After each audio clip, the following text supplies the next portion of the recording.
Hi friends, स्वागत है आपका अपने यूट्यूब चैनल जीवाई एजुकेशन में। हमने परसेंटेज के चार पार्ट करवा दिए हैं। तो उनमें हमने बेसिक से क्वेश्चन करवाए हैं तथा कुछ अलग लेवल के क्वेश्चन भी करवाए हैं। और इस वीडियो में हम देखेंगे जो बच गई टाइप, वो टाइप के क्वेश्चन हम देखते हैं। तो देखिएगा, अपना फर्स्ट क्वेश्चन है आज। एक विद्यार्थी किसी संख्या को 7/10 से गुना करना चाहता है, लेकिन उसने गलती से उस संख्या को 4/5 से गुना कर दिया। तो बताइए गणना में कितने प्रतिशत की त्रुटि हुई है। भाई उसको गुणा करना था 7/10 से, लेकिन बाई मिस्टेक उसने गुणा कर दिया 4/5 से। तो भाई गणना में जो डिफरेंस आएगा, जो आंसर आएगा उसमें तो डिफरेंस आएगा। तो ये पूछ रहा है कि गणना में कितने प्रतिशत की त्रुटि हुई है। तो इस क्वेश्चन को आप लंबे मेथड से नहीं करेंगे, इस क्वेश्चन को हम ऐसे मेथड से करेंगे कि आपका एग्जाम में 2 सेकंड में आंसर आएगा। तो देखते हैं। सबसे पहले आपको करना क्या होता है, जो भी भिन्न दे रखी है ना, उनको लिख लेंगे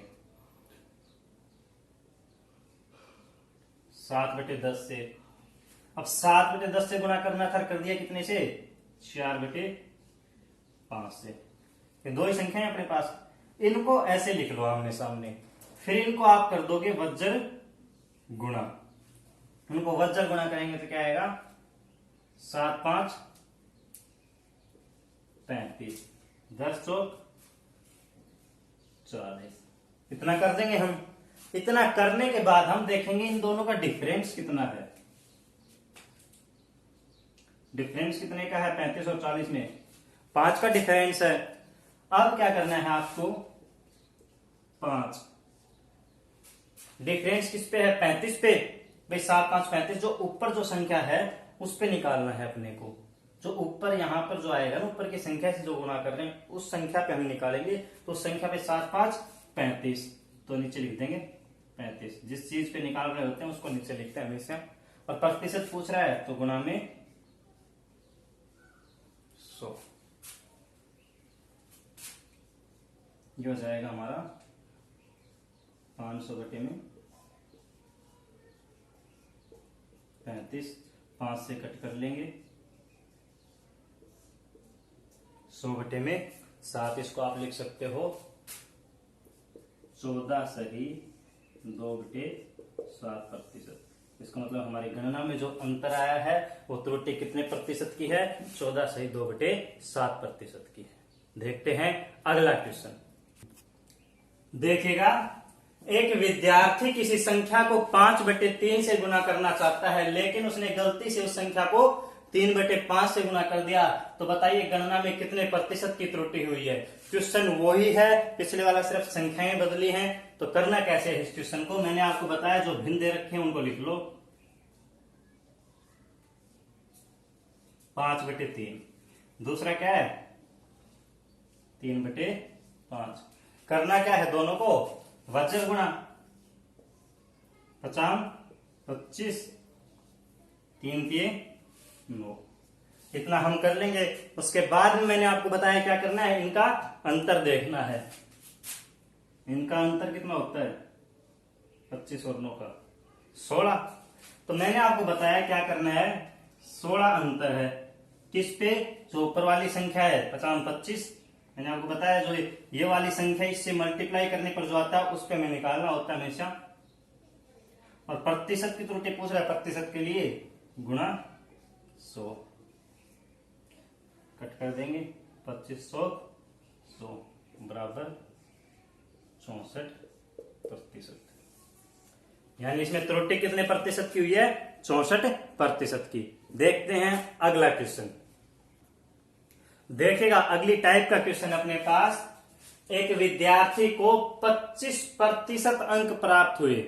कोई परीक्षा है जिसमें विद्यार्थी को 25% अंक प्राप्त हुए तथा वह 40 अंकों से फेल हो जाता है।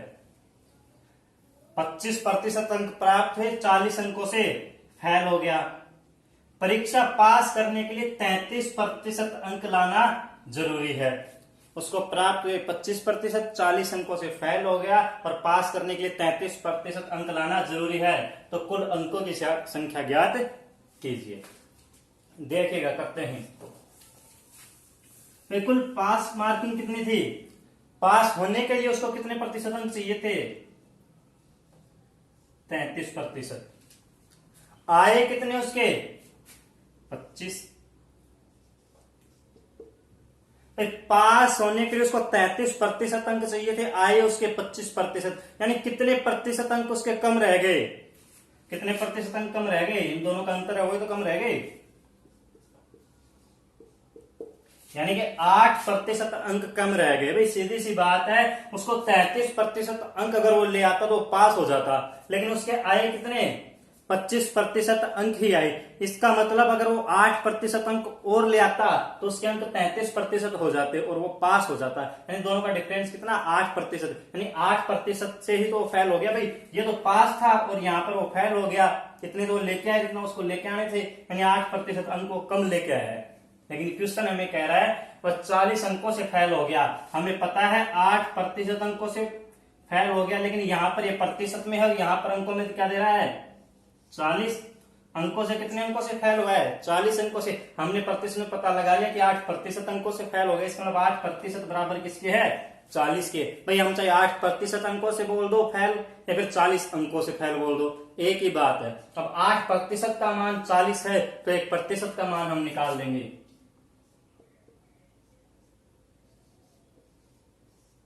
40 बटा 8 बराबर 5। 1% का मान क्या आ गया? 5। तो पूछ रहा है तो कुल अंकों की संख्या ज्ञात कीजिए। कोई भी चीज होती है 100% होती है, 1% का मान हमारे पास 5 है, तो 100% का मान क्या हो जाएगा? 100 गुणा 5 बराबर 500। तो कुल अंकों की संख्या कितनी हो गई? 500। देखते हैं अगला क्वेश्चन। देखिएगा, एक विद्यार्थी को 20% अंक प्राप्त हुए तथा वह 30 अंकों से फेल हो गया। परीक्षा पास करने के लिए 30% अंक लाना जरूरी है। तो कुल अंकों की संख्या ज्ञात कीजिए और उत्तीर्ण अंकों की संख्या ज्ञात कीजिए। इस क्वेश्चन में हमसे दो क्वेश्चन पूछ रहा है। वे कुल अंकों की संख्या ज्ञात कीजिए, यानी कुल परीक्षा कितने नंबरों की थी और उत्तीर्ण अंकों कितने अंकों में वो पास हो रहा था। भाई अपने को प्रतिशत तो पता है, परीक्षा पास करने का प्रतिशत कितना है? 30%। लेकिन पूछ रहा है क्या है? अंकों की संख्या ज्ञात कीजिए, उत्तीर्ण अंकों की संख्या। देखिएगा भाई प्राप्त कितने अंक हुए उसको? 20% अंक उसको प्राप्त हो गए। और प्राप्त कितने होने चाहिए थे? 30% अंक। इतना हम समझ गए। 20% अंक उसको प्राप्त हुए हैं और 30% अंक अगर उसको प्राप्त होते तो पास हो जाता है। इसका मतलब उसको 10% कम अंक प्राप्त हुए हैं। तो इनका डिफरेंस क्या है? 10%। इसका मतलब हम समझ गए कि उसको 10% अंक कम प्राप्त हुए हैं, लेकिन वो कह रहा है यहां पर वह 30 अंकों से फेल हो गया। यानी कि 10% बोल दो या 30 नंबर बोल दो, 30 अंक बोल दो। कितने अंकों से फेल हो गया? 30 अंकों से। प्रतिशत में हमें पता लग गया, 20 आए हैं, 30 में पास होता है 10% अंकों से। 10% का मान 30 है तो 1% का मान क्या हो जाएगा? भाई 10 का मान 30 है तो 1% का मान क्या हो जाएगा? 30 बटा 10 बराबर 3। 1% का मान मैंने ढूंढ लिया है 3। तो पूरी परीक्षा कितने नंबरों की थी? कुल अंकों की संख्या ज्ञात कीजिए। 1% का मान अगर 3 है तो कोई भी चीज 100% होती है तो कुल अंक कितने हो जाएंगे? 300। ये आपके पहले वाले का आंसर आ गया कि भाई कुल अंकों की संख्या क्या हो गई? 300। अब पूछ रहा उत्तीर्ण अंकों की संख्या ज्ञात कीजिए। हमें पता है उत्तीर्ण अंक क्या थे? परीक्षा पास करने के लिए 30% अंक लाना जरूरी है। इसका मतलब उत्तीर्ण अंक क्या है? 30%। कुल अंक 300 हैं और उत्तीर्ण अंक क्या है? 30%। यानी कि 300 का 30%। 2 0 से 2 0 कैंसिल, 30 किया 90। उत्तीर्ण अंकों की संख्या क्या हो जाएगी? 90। देखते हैं अगला क्वेश्चन। एक विद्यार्थी को 20% अंक प्राप्त हुए तथा वह 30 अंकों से फेल हो गया। यदि उसे 32% अंक प्राप्त होते तो पास होने वाले अंकों से वह 42 अंक अधिक प्राप्त करता। तो कुल अंक ज्ञात कीजिए तथा पास होने का प्रतिशत ज्ञात कीजिए। क्वेश्चन देखिए, कुछ अगले लेवल का है कि विद्यार्थी को 20% अंक प्राप्त हुए तथा वह 30 अंकों से फेल हो गया। तो इसको अंक कितने प्राप्त हुए? 20% अंक प्राप्त हुए और वो कितने अंकों से फेल हो गया? 30 अंकों से। यानी कि 20% अंक तो उसको प्राप्त हुए और 30 अंकों से फेल हो गया। अगर उसको 20% अंक प्लस में अगर ये 30 अंक और मिल जाते तो वो पास हो जाता। क्वेश्चन यही तो कह रहा है, 20% अंक प्राप्त हुए तथा 30 अंकों से फेल हो गया। 20% अंक प्लस में अगर उसको 30 अंक और मिल जाते तो वो क्या हो जाता, ये उसका पासिंग मार्क्स है। 20% प्लस 30 अगर उसको मिल जाते तो वो पास हो जाता। आगे देखते हैं, यदि उसे 32% अंक प्राप्त होते तो पास होने वाले अंकों से 42 अंक अधिक प्राप्त करता है। यदि भाई उसे 32% अंक प्राप्त होते हैं तो वह पास होने वाले अंकों से 42 अंक अधिक प्राप्त करता है। भाई अगर उसको 32% अंक प्राप्त होते हैं तो पास होने वाले अंकों से 42 अंक अधिक प्राप्त करता है। तो पास कितने में हो गया, 32% से अगर भाई उसके 42 अंक कम भी आ जाते तो भी पास तो हो गया था। वो कह रहा है ना कि 32% अंक प्राप्त होते तो पास होने वाले अंकों से 42 अंक अधिक प्राप्त करता है। 32% अंक प्राप्त हुए और 42 अंक अधिक प्राप्त कर रहा है। अगर 42 कम भी आ जाते तो पास तो हो ही गया था। तो हम सिर्फ पास का निकाल रहे हैं, पास कितने में हो रहा था, 20% प्लस में अगर इसको 30 अंक मिल जाते तो पास हो जाता और 32% से अगर 42 अंक कम भी आ जाते तो भी पास हो जाता। यानी ये दोनों के दोनों क्या हैं, उसके पासिंग नंबर्स हैं। 20% प्लस 30 भी उतने नंबर होते हैं उसके पास होने के जितने में वो फिक्स पास हो रहा है। और 32% अंक प्राप्त उसमें से 42 अगर उसके कम भी आ जाते तो सिर्फ उतने अंक बच जाते जितने में वो पास हो। यानी ये दोनों अंक क्या हैं, बराबर हैं। दोनों के दोनों पासिंग अंक हैं। कर लेंगे इस इक्वेशन को सोल्व कर लेंगे, प्रतिशत का एक साइड कर लेंगे। 20% 32% इधर आके क्या हो जाएगा माइनस का, तो ये हमारे पास बचेंगे 12% बराबर प्लस 30 उधर जाके क्या हो जाएगा माइनस का हो जाएगा, माइनस माइनस दोनों प्लस ये हो जाएंगे 72। 12% की वैल्यू 72 है तो 1% की वैल्यू क्या आ जाएगी, एक का मान क्या आ जाएगा, 12 का मान अगर 72 है तो 1% का मान मेरे पास आ जाएगा 72 बटे में 12 बराबर 6। 1% की वैल्यू क्या आ गई 6। तो पहले क्वेश्चन का आंसर आ जाएगा कुल अंक।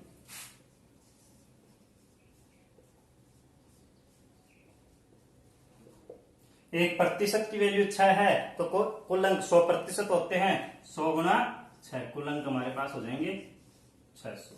भाई 1% की वैल्यू 6 है तो कोई भी परीक्षा होती है वो 100% की होती है। तो 100 गुना 6 बराबर कुल अंक बराबर क्या हो गए 600।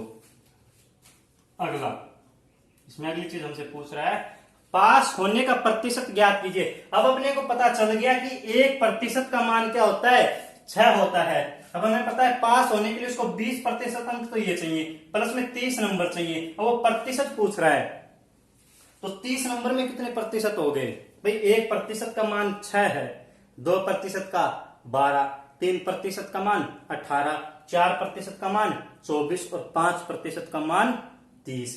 यानी कि 30 अंक का मतलब है 5%। 30 अंक का मतलब क्या है 5%। तो 1% का मान 6 है तो 30 अंक कितने प्रतिशत के बराबर है 5% के बराबर। इसको आप कर सकते हो 20% अंक प्लस ये 30 अंक चाहिए थे, 1% का मान 6 है तो 30 में कितने प्रतिशत होंगे बराबर 5% होंगे। इसका मतलब क्या हो गया पास होने का मार्क्स क्या है 25%। दूसरे का आंसर, पहले का आंसर 600, दूसरे का 25%। देखते हैं अगला क्वेश्चन। देखिएगा अगला टाइप का क्वेश्चन, एक परीक्षा में 34% विद्यार्थी गणित में फेल हुए तथा 42% अंग्रेजी में फेल हुए, 20% दोनों विषयों में फेल हुए। तो बताइए कितने प्रतिशत विद्यार्थी पास हुए। ये अगले टाइप का क्वेश्चन है। एक परीक्षा में 34% विद्यार्थी तो गणित में फेल हुए, 42% अंग्रेजी में और 20% दोनों में। तो पूछ रहा है कितने प्रतिशत विद्यार्थी पास हुए विद्यार्थी पूछ रहा है। तो देखिएगा जब भी हमारे पास ऐसा क्वेश्चन आता है तो हम गोले बना लेंगे। ये गोला हमने बना लिया गणित मैथ का। दूसरा सब्जेक्ट कौन सा दे रखा है अंग्रेजी का, और दे रखा है 20% दोनों विषयों में फेल हुए। तो 20% दोनों में, तो एक गोला यहां पर आ जाएगा अंग्रेजी का, इंग्लिश का। अब दोनों की बात कर रहा है कि दोनों में फेल हुए तो इसका मतलब हम गोला ऐसे बनाएंगे, क्योंकि यहाँ पर वो चीज लिख देंगे जो दोनों में फैल हुए हैं। भाई मैथ में भी इंग्लिश में भी दोनों का कॉमन पार्ट आ गया ना, और क्वेश्चन में भी दे रहा है कि 20% दोनों विषय में फैल हुए हैं, तो हम लिख देंगे दोनों विषय के कितने हैं 20%। अब देखिएगा क्वेश्चन को, एक परीक्षा में 34% विद्यार्थी गणित में फेल हुए। देखिएगा इस गोले को देखते हैं, 34% हुए हैं, तो 20% तो मैथ में दोनों सब्जेक्ट्स में हो रहे हैं, तो 20% तो इस गोले के अंदर आ ही गया। मैं 20% तो इस मैथ वाले गोले के अंदर आएगा, क्योंकि 20% तो हमने लिख ही दिया दोनों विषय में फेल हुए हैं। तो मैथ में 34% हुए हैं, 20% ये आ गए, तो बच गए कितने 14%। तो हम अगर मैथ की बात करें तो इसको अगर यहां से मिटा दें तो इस गोले के अंदर 20 और 14 34% हो गए कि नहीं हो गए मैथ के। अब देखते हैं आगे, 42% अंग्रेजी में फेल हुए। मैथ वाले गोले को भूल जाते हैं, इसको देखते हैं। तो 20% तो आएगा कॉमन का, बच गया है कितना 22%। आप इस मैथ वाले को भूल जाइए और देखिए कि इंग्लिश में 42% फेल हुए, तो बताओ 42% हो गए कि नहीं हो गए। 20% और 22%, 42% हो गए ना। तो एक कॉमन चीज है, इसलिए हमने इनको कॉमन लिख लिया। ये इसमें भी काउंट है, इसमें भी काउंट है, ये इसमें भी काउंट है, ये 20% इसमें भी काउंट है। अब देखते हैं, तो ये हमने लिख दिया फेल होने वालों की संख्या कितनी हो गई 14% प्लस 20% प्लस में 22%। 14 और 20 34 और 22 56%। ये हम बात किसकी कर रहे हैं, फेल होने वालों की। क्वेश्चन हमसे पूछ रहे हैं तो बताइए कितने प्रतिशत विद्यार्थी पास हुए। अब आपको पता चल गया कि 56% विद्यार्थी अगर फेल हुए हैं तो पास विद्यार्थी कितने होंगे, पास हुए हैं 100 में से घटा देंगे 56 को। भाई कोई भी चीज 100% होती है, उसमें से 56% तो क्या हो गए फेल ही हो गए, तो पास कितने हो गए 44%। ये हमारा क्या आ जाएगा आंसर। देखते हैं अगला क्वेश्चन। अगली टाइप का क्वेश्चन देखिएगा, एक कक्षा में 70% विद्यार्थी अंग्रेजी बोल सकते हैं, 65% हिंदी बोल सकते हैं तथा 27% दोनों में से कोई भाषा नहीं बोल सकते। तो बताइए कितने प्रतिशत विद्यार्थी दोनों भाषाएं बोल सकते हैं। क्वेश्चन थोड़ा घुमा के है कि 70% विद्यार्थी अंग्रेजी बोल सकते हैं, 65% हिंदी बोल सकते हैं। ये तो उनकी बात हो गई जो बोल सकते हैं। फिर कह रहा है 27% दोनों में से कोई भाषा नहीं बोल सकते। तो बताइए कितने प्रतिशत विद्यार्थी दोनों भाषाएं बोल सकते हैं। सबसे पहले हमें क्वेश्चन में दे रखा है कौन सी चीज, कि दोनों पे कौन सी चीज दे रखी है 27% दोनों में से कोई भाषा नहीं बोल सकते। जब भी दोनों की बात आ जाए तो दो कॉमन गोले बना लेंगे हम। कितने सब्जेक्ट्स हैं, एक अंग्रेजी और एक हिंदी। ये इंग्लिश हो गया, ये हिंदी हो गया। अब दोनों की कॉमन चीज हमें क्या दे रखी है 27%, और वो भी किसकी जो भाषा नहीं बोल सकते, तो 27% इसमें आ जाएगा जो दोनों की कॉमन है। अब इसमें इंग्लिश कितने प्रतिशत नहीं बोल सकते, भाई ये भी नहीं बोल सकते, तो हम इसका तो जोड़ के लिखते हैं। अब हमारे पास क्वेश्चन में कह रहा है कि 70% विद्यार्थी अंग्रेजी बोल सकते हैं, लेकिन ये 27 तो है जो नहीं बोल सकते। तो हम इसको देखेंगे, इंग्लिश अंग्रेजी 70% विद्यार्थी अंग्रेजी बोल सकते हैं। तो ये बताओ जब 70% बोल सकते हैं तो कितने प्रतिशत नहीं बोल सकते। 70% बोल सकते हैं, इसका मतलब 70 बोल सकते हैं, तो 30 नहीं बोल सकते। भाई 100 में से 70 बोल सकते हैं, तो इसका मतलब जो बच गए 30 वो नहीं बोल सकते। तो कितने प्रतिशत नहीं बोल सकते 30% विद्यार्थी नहीं बोल सकते। अब मुझे पता चल गया कि इंग्लिश जो है वो कितने प्रतिशत विद्यार्थी नहीं बोल सकते, 30% विद्यार्थी नहीं बोल सकते। अब इस गोले में मैं क्या लिखूंगा 30 लिखूंगा या कितना लिखूंगा 30% नहीं बोल सकते, लेकिन इस गोले में 27 तो पहले लिखा जा चुका है, इसका मतलब 3%। भाई अगर हम इंग्लिश की बात करें तो इंग्लिश का गोला ये यहां से है, तो इस गोले के अंदर तो हो गए हमारे 30%, 30% नहीं बोल सकते। आगे बात करते हैं हिंदी की।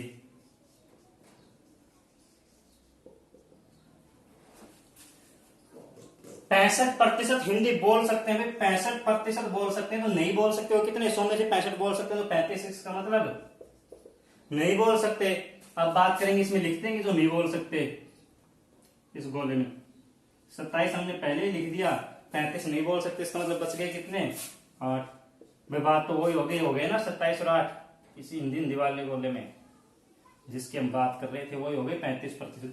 इसका मतलब ये विद्यार्थी 27% दोनों में से कुछ नहीं बोल सकते, ये 30% और ये 35%। जो नहीं बोल सकते उनकी संख्या कितनी हो गई, 27% प्लस 8% और ये 3% प्लस 27 प्लस 8 बराबर कितने प्रतिशत हो गए, 38%। क्वेश्चन हमसे क्या पूछ रहा है, कितने प्रतिशत विद्यार्थी दोनों भाषाएं नहीं बोल सकते हैं, तो ये हो गया 38% विद्यार्थी दोनों भाषाएं नहीं बोल सकते हैं। अब क्वेश्चन कह रहा है कि ये तो हमें पता चल गया कि 38% विद्यार्थी दोनों भाषाएं नहीं बोल सकते हैं, तो ये भी नहीं था, ये भी नहीं है और ये भी नहीं है, लेकिन क्वेश्चन हमसे पूछ रहा है जो बोल सकते हैं वो पूछ रहा है। हमारे पास ये 38% आ गया कि जो नहीं बोल सकते, तो हम कर लेंगे कि भाई 38% नहीं बोल सकते, तो बोल कितने परसेंट सकते हैं, कोई भी चीज 100% होती है, 100 में से 38% दोनों भाषाएं नहीं बोल सकते, इसका मतलब बच गए कितने, 62% दोनों भाषाएं बोल सकते हैं। इसका आंसर हमारा आ जाएगा 62%। अगला क्वेश्चन अपना, एक विद्यार्थी किसी भिन्न के अंश में 300% की वृद्धि कर देता है तथा हर में 200% की वृद्धि कर देता है, जिससे उसको 7/9 भिन्न प्राप्त होती है, तो मूल भिन्न ज्ञात कीजिए। भाई ये वृद्धि करने के पश्चात उसको 7/9 प्राप्त हुई, तो मूल भिन्न ज्ञात कीजिए। देखिएगा, अंश जो ऊपर होता है किसी भी भिन्न में और हर जो नीचे होता है। भाई हमारे पास कोई भी x/y मान लो भिन्न है, x/y भिन्न है। अब इसमें वृद्धि कितनी कर देता है, अंश में 300% की और हर में 200% की वृद्धि कर देता है। कोई भी चीज है वो अपने आप में 100% होती है, और जब हम इसमें 100% की ही वृद्धि कर देते हैं तो वो कितनी हो जाती है, 100% तो वो चीज है, और हम इसमें 100% की वृद्धि कर देंगे तो क्या हो जाएगी, वो दुगनी हो जाएगी कि नहीं हो जाएगी, यानी 100 की 200 हो जाएगी। ठीक उसी प्रकार कोई भी चीज x/y हमारे पास भिन्न है, वो 100% होती है कोई भी भिन्न, तो उसके अंश में अगर हम 300% की वृद्धि कर देंगे तो वो कितने प्रतिशत हो जाएगी, 400% हो जाएगी। और हर में अगर हम 200% की वृद्धि कर देंगे तो 100% तो खुद है और 200% की वृद्धि हो जाती है, इसका मतलब कितना हो जाता है, वो 300। अब इस प्रकार वृद्धि करने पर हमें जो भिन्न प्राप्त होती है वो कौन सी भिन्न प्राप्त होती है, 7/9। तो हमसे पूछ रहा है कि हमारी जो मूल भिन्न है वो क्या होगी। आपको करना क्या है इस कंडीशन में, सिर्फ आपको इनको लिख के और सामने ये लिख लेने हैं, जो कट रहे हैं उनको काट देने हैं। अपने को तो ये भिन्न चाहिए x/y भी, मूल भिन्न क्या थी, हमने माना मूल भिन्न x/y थी। अब किसी चीज में 300% की वृद्धि हो गई तो अपने आप का 400% हो गया, 200% की वृद्धि होगी तो अपने आप का 300% हो गया।